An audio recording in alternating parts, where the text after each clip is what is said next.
Hi everyone. ఇవాళ నేను మీకు ఒక పచ్చడి చేసి చూపిస్తాను. ఏంటంటే అది కొత్తిమీర కారం. ఒక పాన్ తీసుకొని ఆయిల్ వేసి పోపు గింజలన్నీ వేసి తిప్పాలి, బాగా వేగేదాకా తిప్పేసి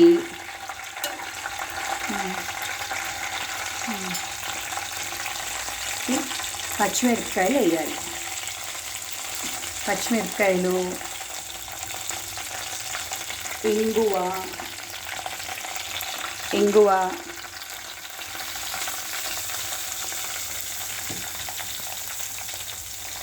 వేసి బాగా వేగేదాకా తిప్పాక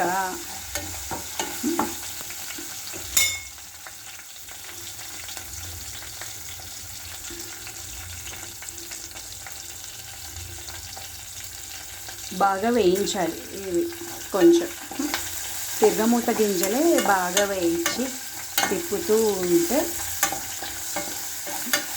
ఫాస్ట్గా అవుతుంది. ఇంగు గింజలు, చిటికెడు పసుపు,